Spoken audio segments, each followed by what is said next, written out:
afternoon, everybody. Oh, wow. I don't know if it's the carb-filled lunch you had or the news about Queen Elizabeth passing away, but I'm really, I got bad odds today for attention. Around 12:30. So, I just heard that 10 minutes ago. I'm like, really? So my name is Heather Shirm. I'm the Digital Marketing and Communications Manager with Palm Beach County Public Affairs, and we're located in West Palm Beach, Florida. My assistant here is Javier Lopez. He's our Digital Marketing Coordinator. So I get to show off all of his work and our team's work. And I'm excited to be here. So let's get started. Next slide. All right. So agenda.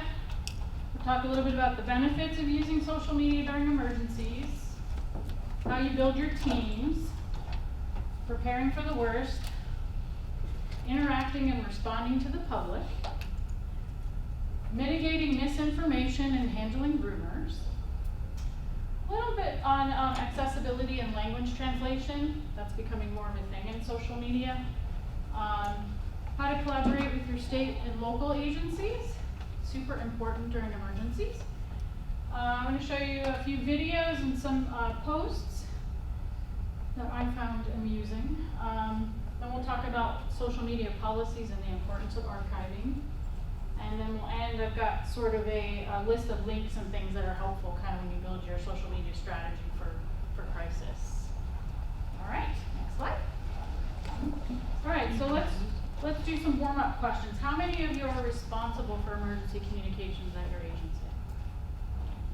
All right, how many of you are on a team or you get activated to do that? Okay, all right, good, all right. Anyone want to share what platforms you're using right now for emergency stuff? Pixel, Everbridge, Okay. Code Red. Code Red, so you guys are in emergency management, okay. Gov delivery. Gov delivery, okay. And then what about social media applications, like when you're pushing out just general information? Is it just the usual Facebook, Twitter? Instagram. All right. Next door. All right, and then for social media platforms, do any of you have, so does your agency have a separate main account versus a emergency management one? Okay, good, yeah, there's some pros and cons to that. We're a large county, we have 1.5 million people. So we have a whole public safety department and we have an emergency management division. So it's interesting because they have a really hard time getting followers and keeping people engaged all year because it's kind of like the news. It's like wherever the news is, they want to subscribe, but when it's over, they're done. So we are trying to help them make it more interesting and get people engaged and stay engaged. All right, next. All right, some of the benefits of utilizing social media. You guys probably already know these. Real-time information as situations develop. Provides an opportunity to reach broader populations. And more opportunities to educate the public about why it's so important to prepare. Because we all are familiar with the panicked citizens. What do I do with this? To share a little story, when we started Facebook a few years back, it was during Irma, and people started, instead of emailing or calling, they started messaging us into the inbox. So I have one person sitting and answering all of those questions. You wouldn't believe the questions we got. Somebody asked us if they could go fill up sandbags at the beach. I thought, why are you asking us? Just go do it. So just funny things. People just don't know. But we have a diverse population, so we have a lot of senior citizens. So they're going to use those, the telephone. They're going to pick it up. They're going to call. They're going to want to talk to a human. They're not going to want to go through email or. But it really is beneficial, I think, because you're reaching an audience that maybe you wouldn't have. Your younger generations, they're all on the electronics. So, all right, next one. All right, so the first thing you want to do, and for you emergency managers, I'm sure you're familiar with the terms blue and gray skies. So blue is your day-to-day stuff, and then the gray is when things aren't going great. So, building your team. Generally, I would suggest if you have emergency managers, definitely include them if you're more of the public communications office or the PIO. You want to get them in because, right, we're the subject matter experts when it comes to communication, but they know emergencies. You want to make sure you're scheduling and sharing posts consistently. Mentioned that already, year round. And you can get fun with it, right? Because it's not a sexy topic, right? Nobody feels like getting prepared. They don't want to deal with it. But then when it's here, everyone's paying attention. So you got to be creative in how you engage. I always recommend, especially since we've gotten in, we used to have a mock website that we put up, and we had it all ready to go. We had the sections ready. We just had to plug in the press releases and the little things we sent out. And now we have a whole nother system we have to work on. So I always tell people, get all of that done ahead of time. Anything a known hazard in your area, if it's tornadoes, wildfires, just have those graphics with all your branding ready to go. In gray skies, if you have the resources, fortunately, we're in a large county. Our department, our public affairs department, has 50 employees, and then we have another probably 30 emergency management. So we have the people. We even have a digital information service center where people can sit on laptops and just go on social media,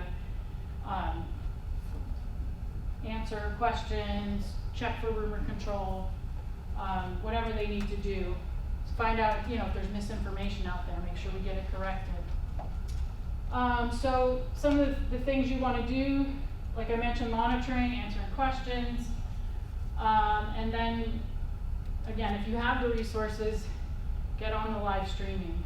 We were just getting into live streaming, probably back in 2017, and as you know, with COVID, it just blew up, and we had to get ready for YouTube, Facebook, Twitter. We were on every channel, and we got a lot of engagement, so that's really, really good. All right, the next slide's going to have just a couple of our brands, so we kind of slap our little hurricane there, and then I just wanted to show you one we did with COVID for our branding. Our designer took the color palette of our logo and just made like a background image, and that across the board was everything we did for COVID. And our tagline was "Stronger Together," kind of in the beginning, and then we just kind of stuck with that. And as we went through when the vaccines came out, and all the different things, the testing sites, so it was really nice to have that upfront branding, which you don't always get or have time for. All right, next one.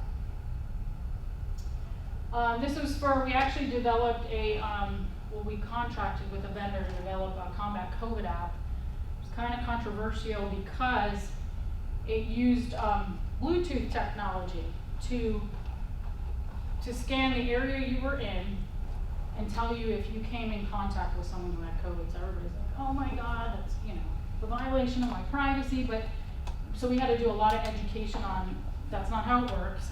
It doesn't. You don't know who it is. It just says you came close to somebody. So we had some mixed reviews on that one, but people used it. And what we did with the vendor was we negotiated. We're going to use this for COVID, but when COVID's over, we're going to turn it into like a 311 type app or an informational app for the county. So we're in the process of doing that now.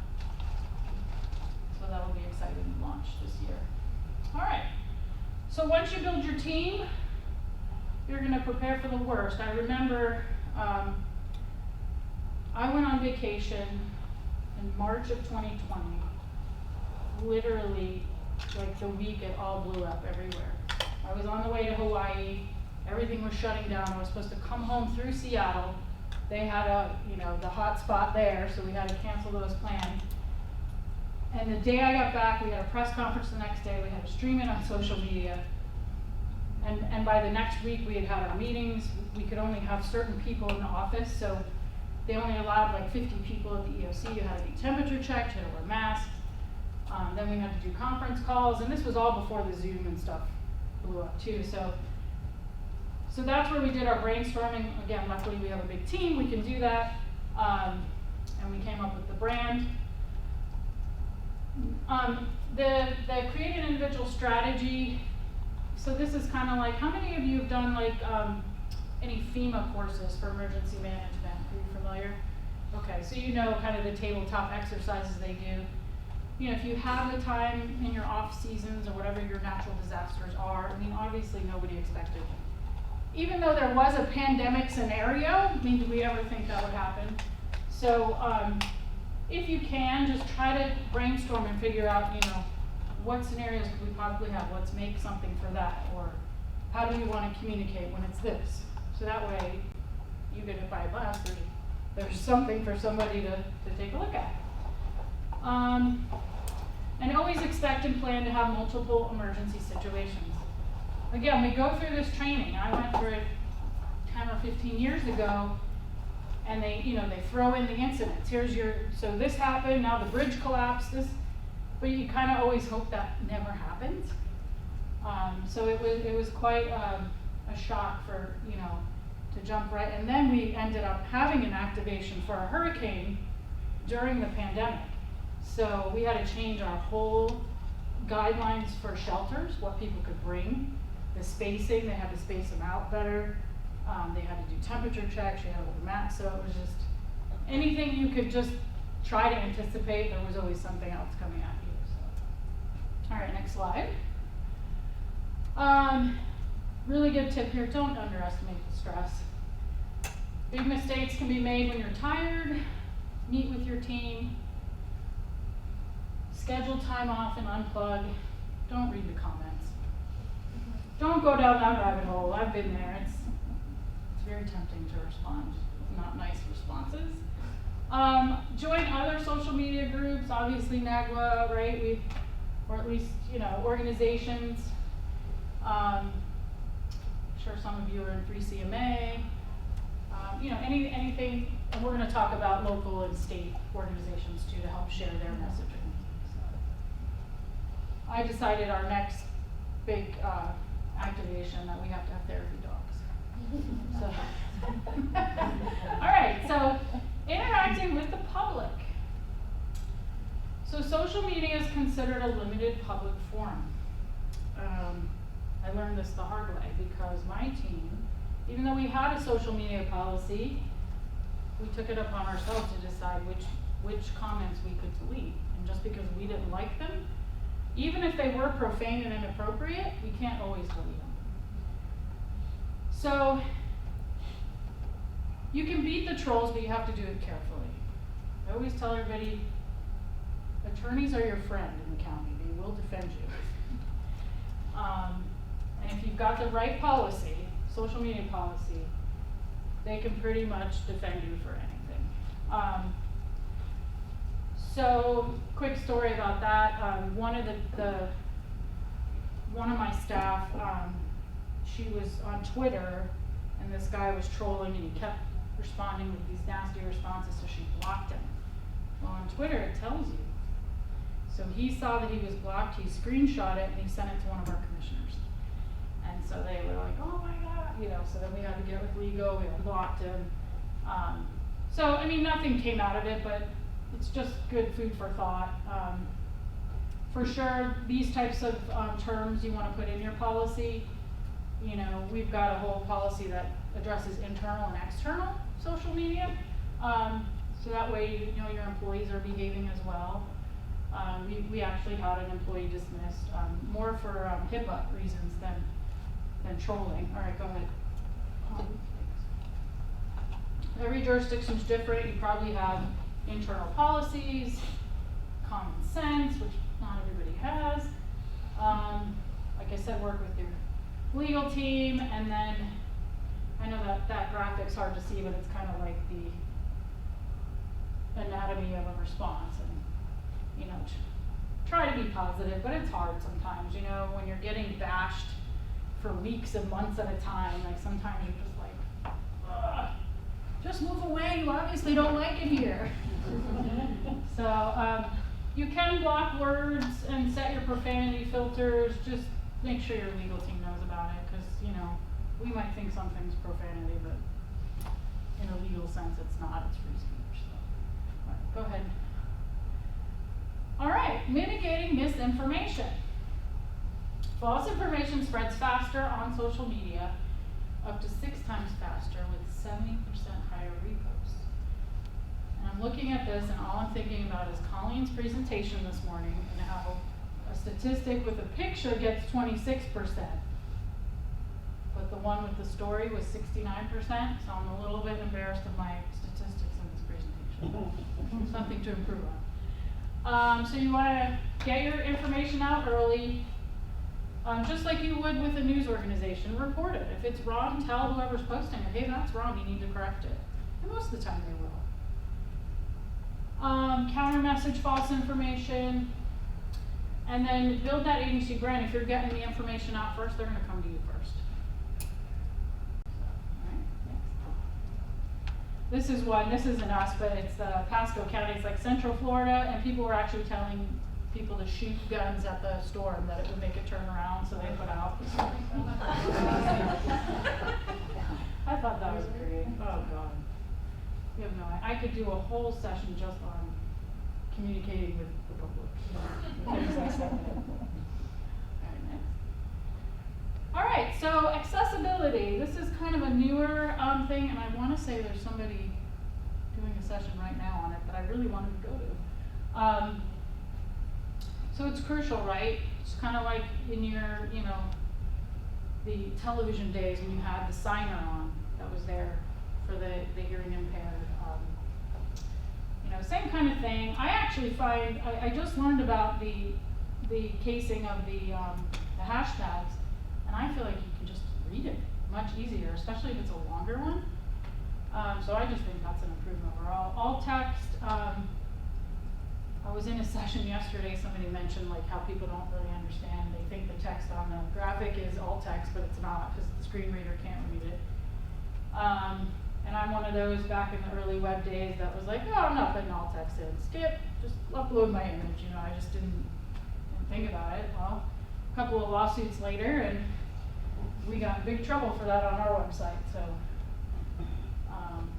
I would caption or subtitle your videos. This is one I thought of because I wake up about 5 in the morning and I start looking at Instagram Reels, and I love that you don't have to turn the sound on and I can just read, and I have a few that they just tell jokes in there. So those are always nice, especially if you're in a spot where you can't listen. And then if you can, it's not, try to use alternative languages. We have a high Spanish and Creole population in South Florida, so we try to translate everything. We don't always get to. We have like an emergency translation company on contract, but it's just such a fast turnaround unless we actually, during COVID, we actually had 2 staff that's what they did. We luckily had a person who could translate Creole, and she would check everything. So not the norm, but hey, if you can do it, it's always, more inclusive. All right, next slide.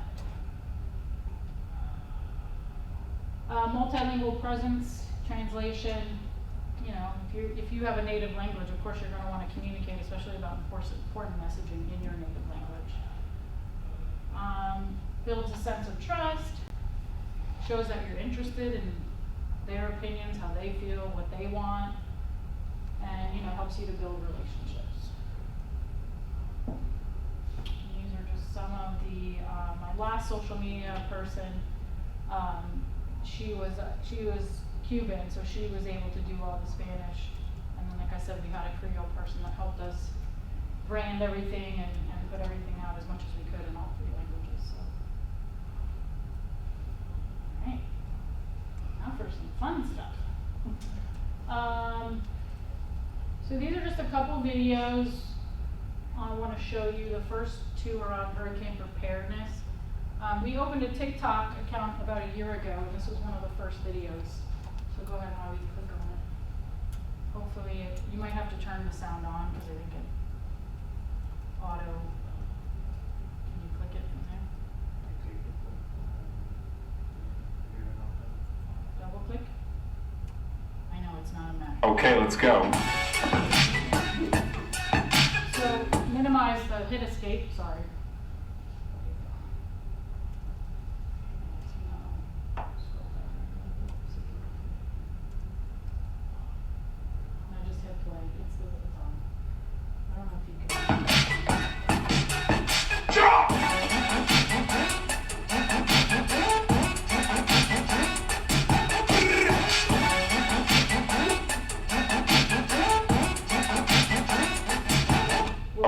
go.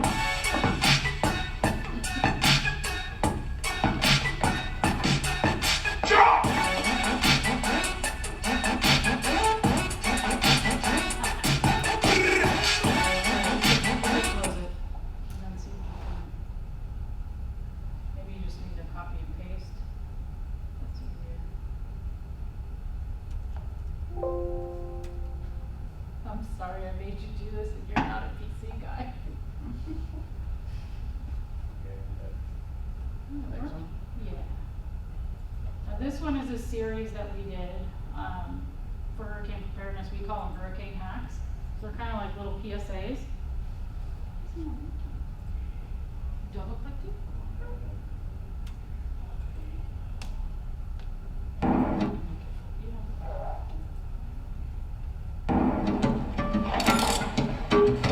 What's going on, bad weather, Heather? I got these documents. I think these are the right supplies. Am I even in an evacuation zone? What am I supposed to do with all of this? Don't worry, bad weather, Heather. There's an app for that.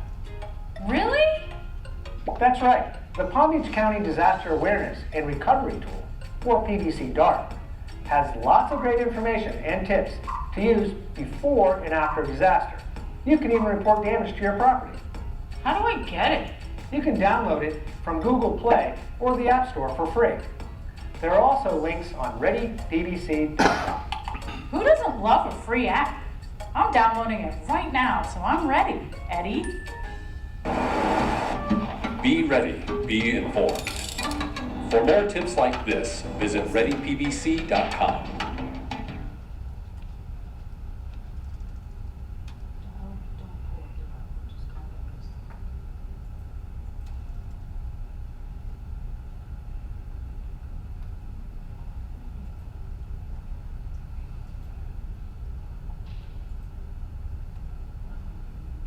You could hold down control on the keyboard and click on it.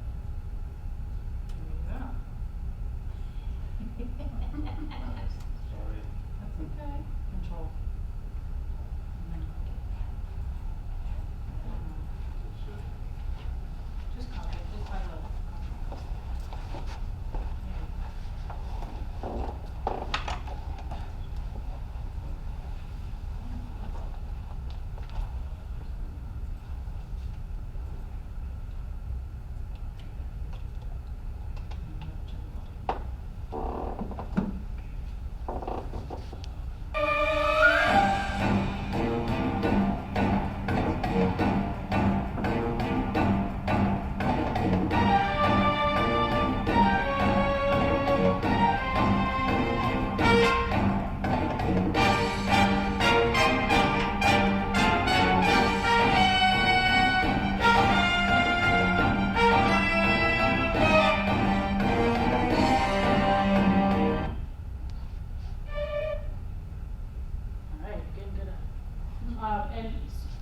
TikToks, we're done with the cell phone. And with our interns.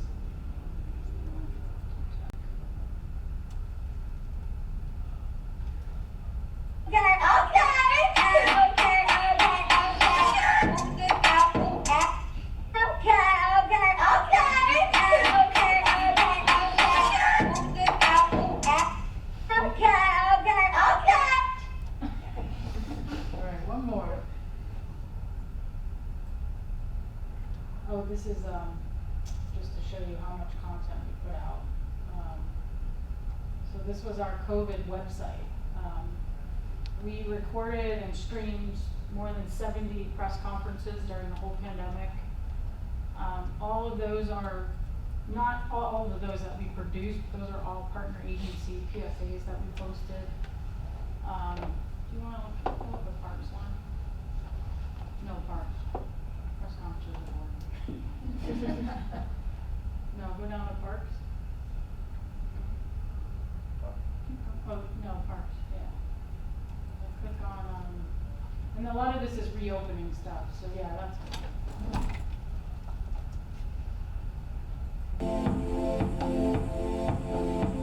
So they did a whole series of like showing the workers what they're doing while, and then what's going on, if they're still hard at work, and then how are things gonna operate when you come back.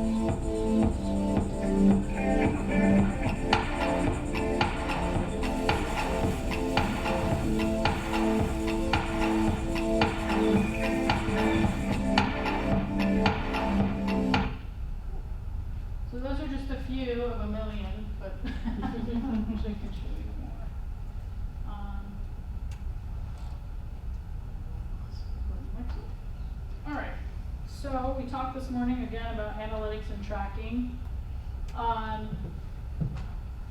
This is just a little chart where we tracked, and you can see the spikes like I talked about with the events. People kind of follow when there's something happening and then they drop off.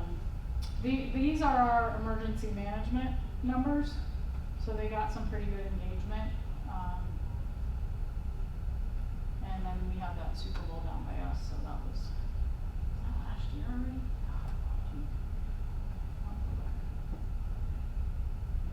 Okay. I mentioned 70 press conferences. Our average number of live stream viewers during the pandemic was over 50,000. And then as we as it kind of dissipated, we get on average about 8. And now we live stream all of our board meetings on all platforms, Twitter, Facebook, and YouTube. So, now we're getting like 200 or 300 a day versus, we have thousands. So, but we still do it. We get calls if we don't now. It's kind of like once you give it to them, you can't take it away. Hurricane season, and this is more of our emergency management outlets. They're on there 50%. It drops 50% in the off season, and then we get the tourists, the residents that are in town, so they're all jumping on during season. So that's why it's important to try to keep them engaged all year, so you don't lose that huge gap of subscribers. And then state and local collaboration. Always encourage you to follow other agencies, whether it's local cities near you, for specifically emergency management, your state agencies. Participate in the initiatives. We do a big campaign for hurricane preparedness for Florida, so it's kind of what we do. This month's National Preparedness Month, so we've been putting out a lot from that. We also, I didn't put in, but we have a lot of sales tax holidays in Florida. Back to school, hurricane preparedness. We just had one for power tools, which I thought was very odd. But a lot of people at Home Depot last weekend. And then severe weather. All right, next slide. And this is just a sample of something that the state puts out that we'll share. It makes it easier for you, right? You don't have to reinvent the wheel. Go ahead. So create a Twitter list. Does anybody have Twitter lists of who you look at, hashtags? You guys know this stuff. What information is important? Nextdoor and Facebook. We're up to, I want to say 500,000 on Nextdoor. So when we send out posts there, we get a lot of engagement to the point where we have to turn off the comments because they're not yelling at us, they're yelling at each other. And they actually, I'm really impressed with their monitoring because we get emails. If we don't turn it off, we have like a person assigned to us and they'll tell us, hey, you need to shut that conversation off or we'll do it for you. Okay. I'm sure you guys are on these press release lists for agencies, especially probably your state officials, governor. I had to get off the governor one because he sends releases like 5 times a day, and then the releases come out after the event already happened. So I was like, well, this isn't helpful. And then, share, quoting tweets, all basic stuff. Go ahead. That's a new one, right? I know there's a few of these. So tagging your agencies. What did we do last week? This is just a general example, but we had a big deal go through with the University of Florida. They're coming to build a campus down in West Palm, and one of our staff took a photo, and we tagged NAGW and these other organizations, and then we get an email Monday morning. It's on the front page of their newsletter. So that's kind of cool. And then, just interacting, commenting on their stuff. Any kind of engagement is going to get you more engagement, and it's going to up those numbers. All right. Making posts informative. Use your graphics. Threads. I like that. Threads are not bad. Again, they can become a rabbit hole, but I think they're useful, especially when you're trying to get the right information out there. it's important, and then you can respond directly to somebody who's asking a question. Try not to share screenshots, but sometimes they make sense. Those Instagram posts that are like a mile long, I don't know who reads those, but that's a lot of content. And social media is not a bulletin board, right? So you don't want to just be slapping stuff up there. You know, it's got to be meaningful content that you really want to get your message across. And really, what is your message? And what is it that you need the public to do in an emergency? Or what action do they need to take? Or is it to sit still? Don't go outside. Don't drive. Or walk into standing water with a power line in it. Analytics, track them both so you can compare the blue skies versus the gray, which is where I got those horrible numbers for the blue skies. I'll tell you what works well, what doesn't. Content used to be king, and now I feel like video is king, which I guess is content, so it's just the type of content. And then just brainstorm with your teams, right? Think about what would you want to know about, you know, when engaging with your agency or an agency, like the speaker, or first day speaker, he talked about the CDC and the monkeypox, and nobody wants to know about that, but you need to know. So how do you make it so that people want to engage with it? And be aware posts might be shared without context, but the more you focus on the type of content, how you're framing it, the better it'll be. All right, social media policies. Who has one? Awesome. Internal and external? Both? Sort of? Okay. Do your people follow them? Yes. For the most part. Well, we watch them real close. I oversee it. We actually had something a couple weeks ago. That they passed, and they've gotten a habit of calling me when they question make sure. something. And I pull out the policy and read it right there with them. And the biggest thing is they like to hide stuff. It's not very flattering, or they don't like it. Then we had someone step a bill line and post someone's name. When they were supposed to, so yeah. We had I think I mentioned it, was it a library employee? No, it was a parks employee. And he posted that the person sitting next to him had COVID. And so maybe like the whole world doesn't know who that is, but there's probably a few that are on that site that do. So I think they actually ended up firing him for privacy violation. Our problem child is animal shelter. Yeah, I remember you sharing that on Tuesday. Yeah, No, that's our problem child. we actually, that's another one. We got picked up by CBS. Actually, the story wasn't quite right, but it still worked to our benefit. We cleared out one of our dog kennels, but they thought we cleared out the whole shelter. And so the video they did to show the empty cages got up on CBS. That may have been when I saw them on COVID. Yeah, so of course now they're all filling back up in there, because everyone's like, oh, I can't take care of these animals. It was nice while I was home. Anyways, all right, sorry. Squirrel. All right, so anyone else have issues with their policies? Have you ever had to take a post down? Yeah. I've took just one. A public person or internal? Well, let's say two things. We had one public person that was cussing and calling names to staff, so we took that one. And then the animal shelter, again, one of the employees was in there posting stuff. And let's just say they deleted it before we could get to it. Yeah, that's hard. I mean, now with the archiving though, it's, Yeah, if you delete it, it's still there. we had that's how we want to hide stuff is we use Page Freezer and it just popped up and so the question to them when they went the assistant county manager went over there was, did you guys hide this? And when they questioned me, I said, I've had trouble with them in the past. I'm not saying I had this time, but I've had trouble in the past. Yeah. We had an interesting one. We had a vacationer who happened to be an undercover FBI agent.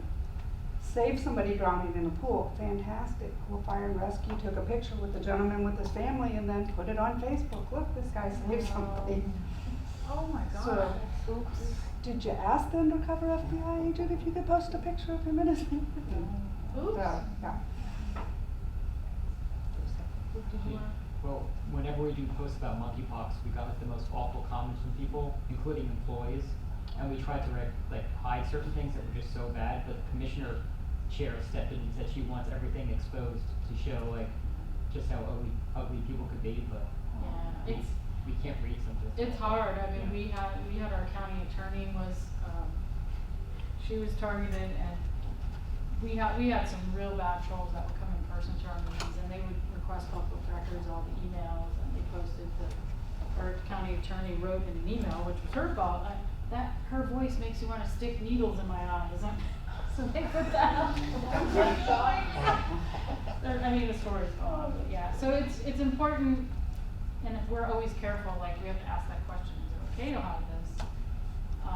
Especially if, in that case, it's causing more, like, it's just continuing, kinda like the next door, they just shut it down because it's an app. You've gone away from the point of the post, so there's no benefit. Post your policies online. We have a link right on our website to ours, and then we connect them to most of our platforms wherever we can. It's harder to find like on Instagram, weird about links, but ensure the policy guides the employees and the public. There's always going to be someone you have to correct, but we haven't had too much trouble internally, except that one person. And then really, I think hiding is actually better because they don't really see that you hit it. So unless somebody tells them, like he said, "Hey, did you see my post?" and they say no, they might figure out. My understanding always is you can get in as much trouble for hiding something as deleting it, Okay. if it doesn't fall under your policy or guidelines. It's a case by case. Like I've had to call the attorney and say, "I need to shut this down," and she'll tell me, "Well, these are the instances." Facebook, they changed their UI so often on us, and apparently, like, if we hit comments, it still said the total amount of comments. Right. So people caught us hiding by the By numbers being counting. different. Mhm. Yeah. Man, people really. They have nothing else to I do. wish I had that much time on my hands. There's people out there that just that like, Yeah. we have one guy in the county that always say, "What would he do to you?" And they go, "Oh, okay, I'll look at it that way." Yeah, I know, it's hard. And you're right though, we have conflicting, like some of them are like, "Yeah, stop the drama," the other one's like, "No, put it all out there, let's see." And of course, holding your team accountable, I'm sure most of you don't have those issues. But you're responsible for the whole organization, so. Well, we're smaller, so Yeah. it does make a difference.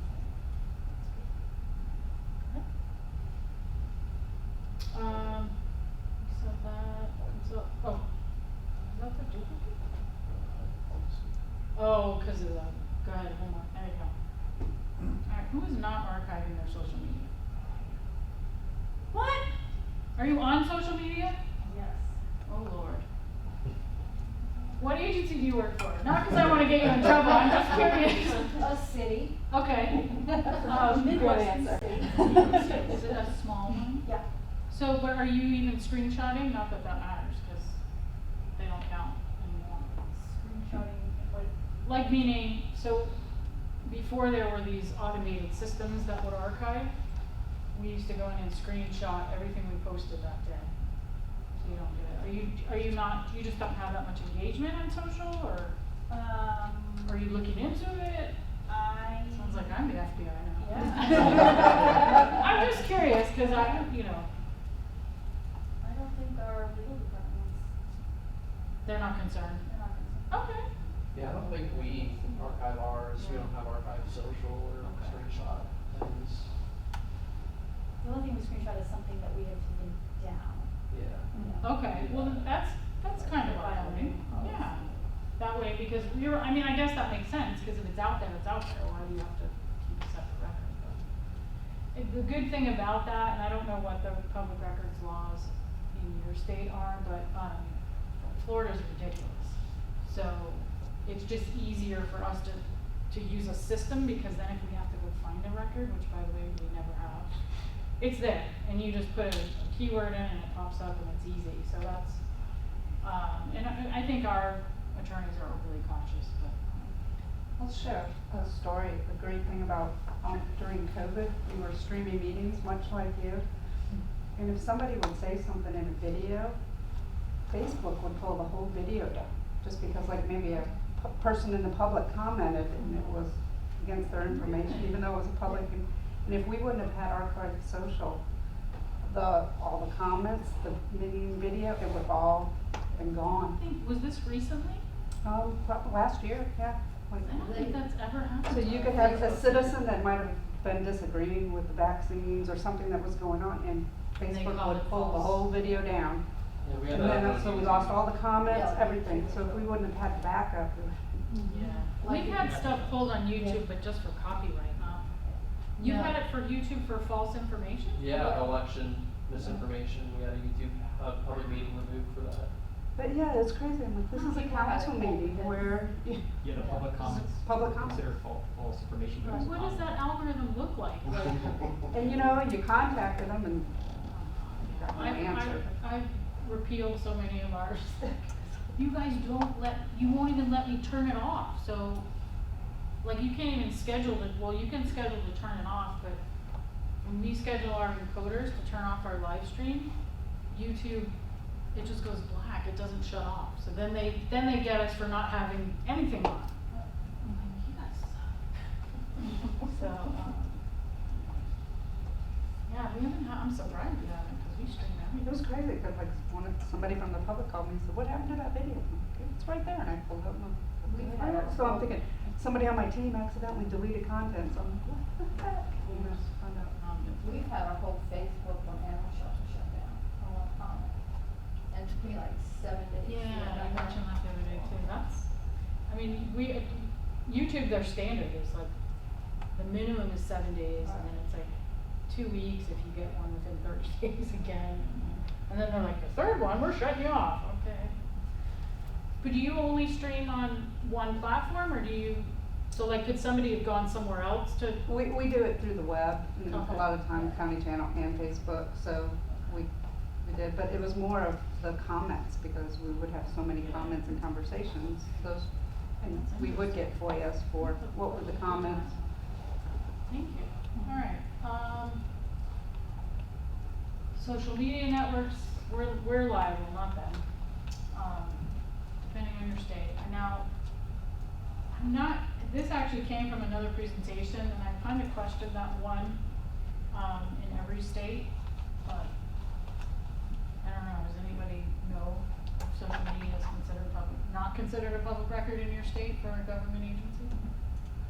So I'm gonna have to look into that one too. I'm not sure it's accurate, so I'm gonna pull it down.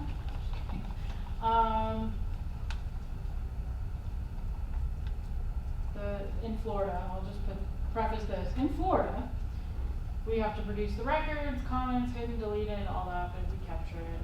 I can't even believe we used to do screenshots, like that was just crazy. And according to this, they're not admissible in court, because there's no proof you could have made that screenshot of yourself, right? Oh, the joy of Photoshop. So this is a little toolkit that I put together, and obviously there's links here, so I'm gonna send my presentation, but just kind of like little things that I think are helpful, especially with regards to emergency management.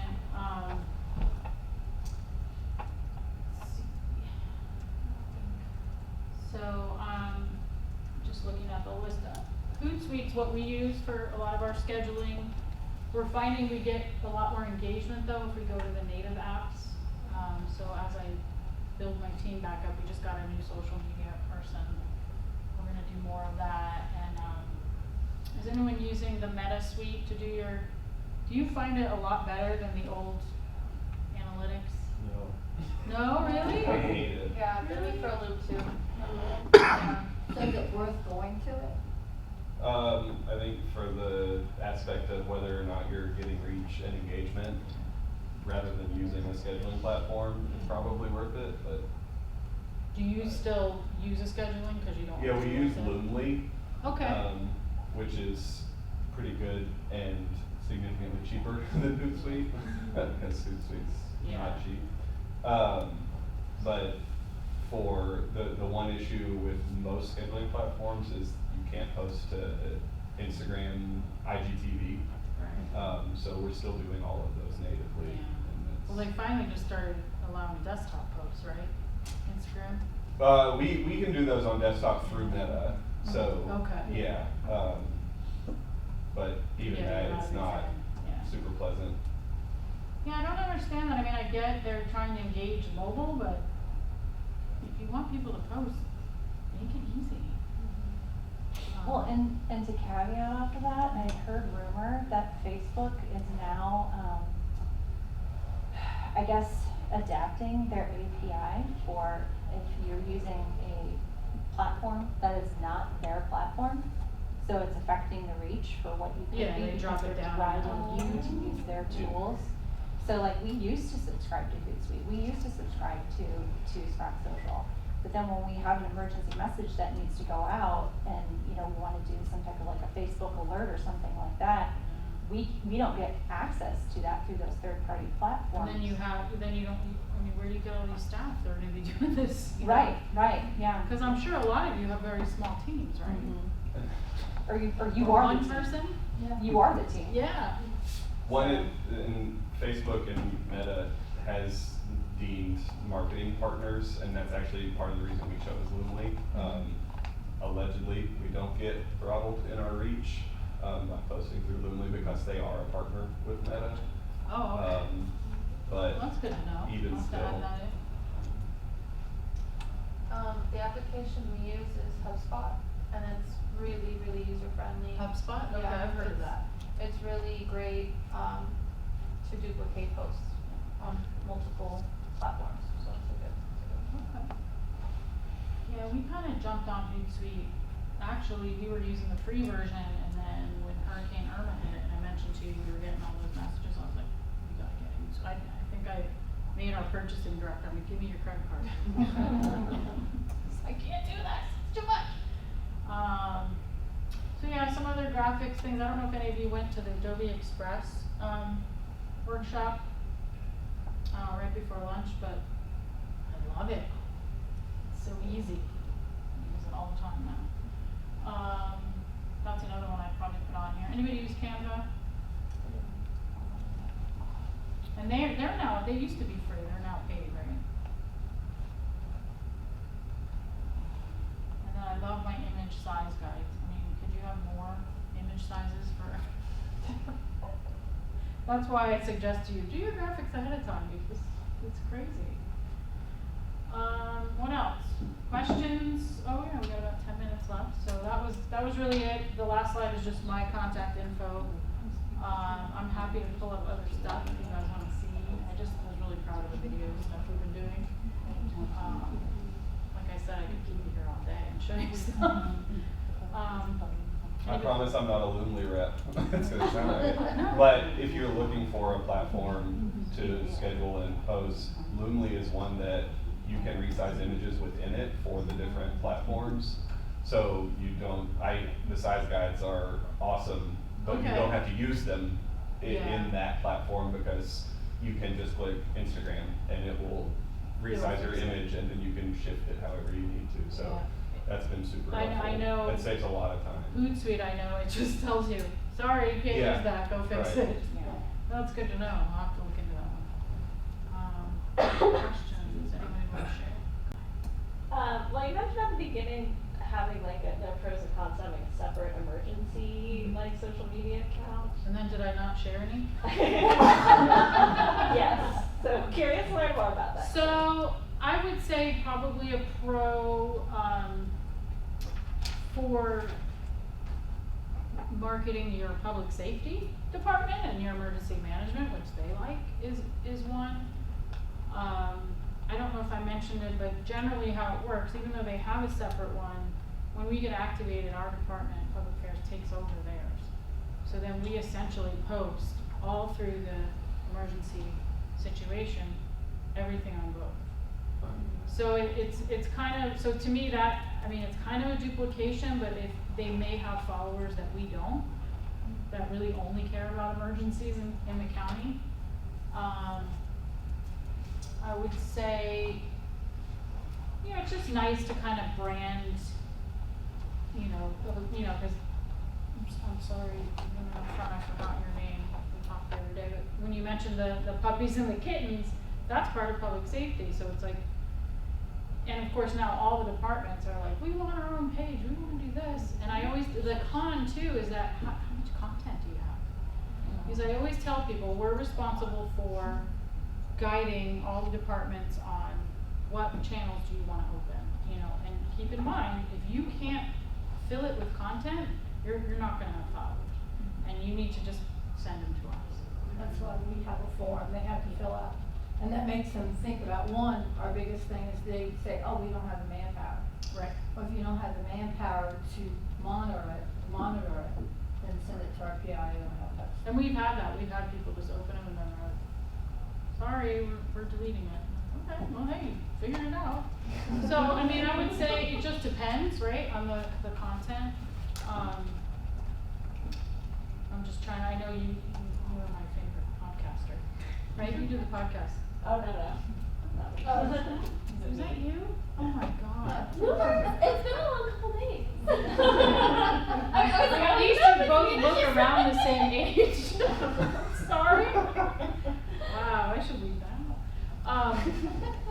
I was thinking you were the podcaster and if you, so what is your, like what were you thinking of as far as having, are you an emergency manager? Is that why you're asking? No, I work in the PIO's office, Okay. but I live in California, and so wildfires is a big thing, and our fire department is always on the fence, I think, about opening a separate, like, Twitter and Facebook, and part of it is just, I think they want control, like, complete control of it. But So do they have one or not? they do not have their own. They have other tools like Everbridge and things like that. And you're the decider if they get to have one? Kind of? I mean, Yes. sometimes people just do things, so. But yeah. So I'm gonna We tell ran you, into that with our fire as well. You should be the and- decider. they don't wanna do it unless they have control. Correct, but we've told them that they couldn't have control, so. We have, I'm in California too, and we've had the past 3 or 4 years, 5 years, multiple fires, floods, now COVID, so we had, out of the first major fire we had, we created a separate emergency website, which has kind of what you guys did, Mhm. repair, emergency, and recover. Yep. But they also have their own channels too, but during the emergencies, it's kind of combined, right? They're sending out the same messages and stuff like that, so. But I think since we had so many major wildfires in a 3-year span, there's followers on both, so. Yeah. They really, and I think that they've sustained it because of we've had so many emergencies. So I would say our fire department, they have their own video department. They are the second largest department in the county, behind the sheriff. And the sheriff has, well, they're not part of this anyway, but I would say let them do it. I don't know what your concerns are, but they, I could pull it up, pull up Fire Rescue's YouTube. Actually, let me they did this video, it was like to raise money. Do you remember when all the fire departments were doing those videos? The dancing one? Yeah, they got like, and granted, so they have their own PIO, they have a marketing and training department, so they're obviously not the one, but, they have a former, news anchor that does all the video. So, I mean, if they've got people that can manage it, I don't know what that looks like for you guys.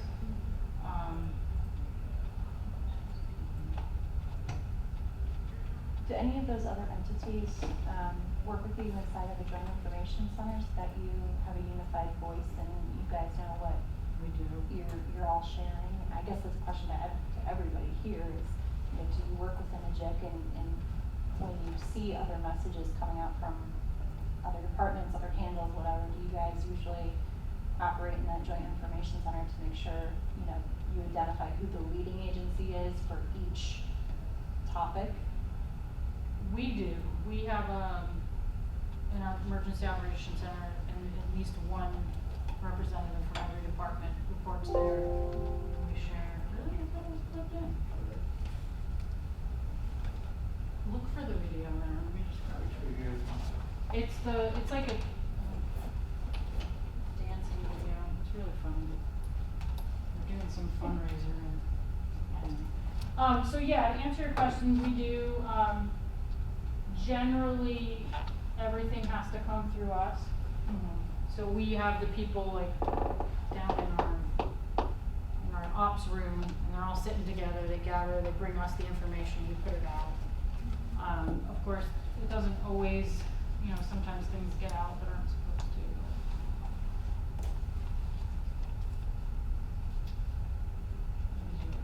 Because I think for us during COVID is when we really were like, yes, we're the emergency management agency, but like this is a health emergency, right? And so there was the constant battle and many phone calls and Google chats of who's taking the lead on this, who's taking the lead on that. And then when there would be negative comments, it was, well, we're not the lead, it's them. Oh, right, yeah. Right? You guys And so have it's to like, vote. well, where are we supposed to go to get this information? Yeah. And so it was a constant battle of like, okay, when they ask questions specific about X, what Right. does that templated answer look like, and how can we change it so it doesn't look like a templated answer? Because a lot of things Yeah. had to be vetted, at least Oh, from Maryland's side. A lot of things had to be vetted through like even like our governor's office. I don't know if you guys are aware, but Governor Hogan to this day will claim that he brought in all these vaccines, but then when we found out there could be something wrong with the vaccines, it was like, well, no, that's not what happened. I was like, Are you in Maryland? yeah. Okay.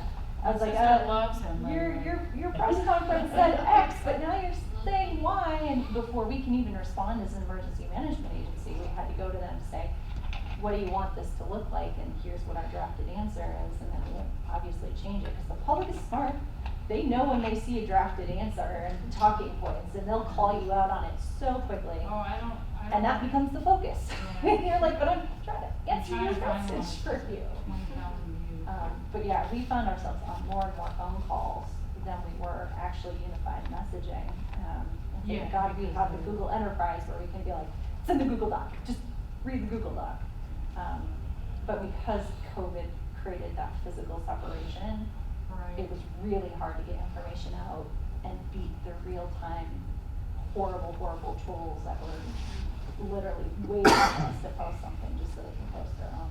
Yeah, and we had an issue with vaccines, and then this whole thing came out that our governor made deals with certain grocery stores because they got them first. Yeah. And it's just crazy. And then there was a whole data breach thing that this woman, they tried to arrest her, but she like leaked this data that they were fudging the numbers on the deaths from COVID and. We even had to set up like a website of here's what you're hearing, but here's what the truth is. And so we had like 4 people who sat and monitored the comments that trended for misinformation so that we could set up a website of misinformation and then say, nope, here's what the real information is, here's our source, and then that way people can put their own comments on it. But the problem with setting something like that up is we have to get 4 more people who are willing to give up their life to sit and monitor comments. And then it became well, do we need to give these people mental health resources now because some people are just pure evil and agenda driven that they don't care what you have to say. Right.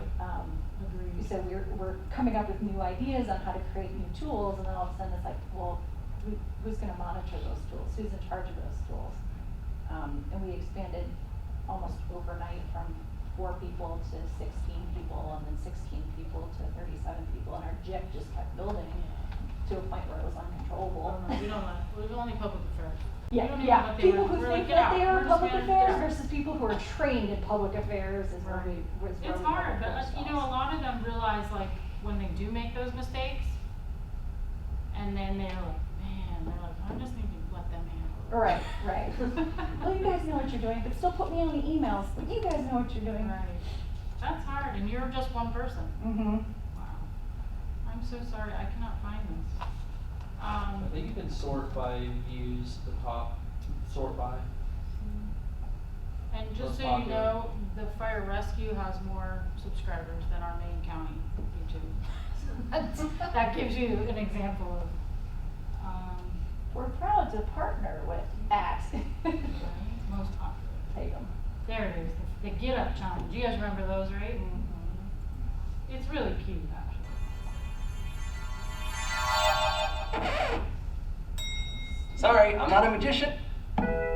Right now, I just need you to get real loose. Now keep in mind, there's a Get comfortable. reporter, producer that, Grab your loved ones, or grab your love partner.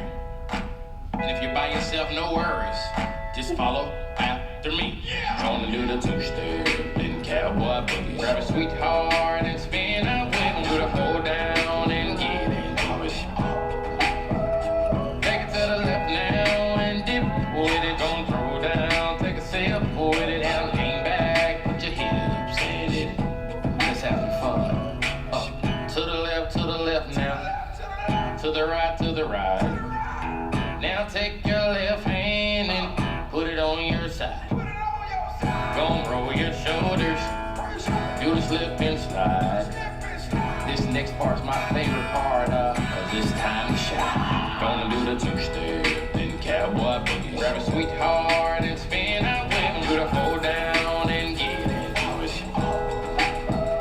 Take it to the left now and dip with it. Don't throw down, take a sip with it. And lean back, put your hips in it. It's simple, you can do it. Slide to the left, slide to the right. Now cool down, have a good time. Slide to the left, slide to the right. Do the butterfly, have a good time. Round, round, round and round you go. It's time to show out right now and take to the floor. Gonna do the two-step and cowboy boogie. Grab a sweetheart and spin out with them. Do the hold down and get into it.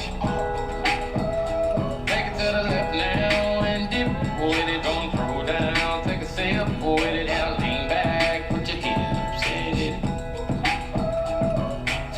Take it down now, take it down now. Take it down now, take it down now. Bring it up now, bring it up now. Bring it up now, bring it up now. Take it down and Chris. What's going on? Carry on. Do whatever you like right here. Just have fun. Gonna do the two-step and cowboy boogie. Grab a sweetheart and spin out with them. Do the hold down and get into it.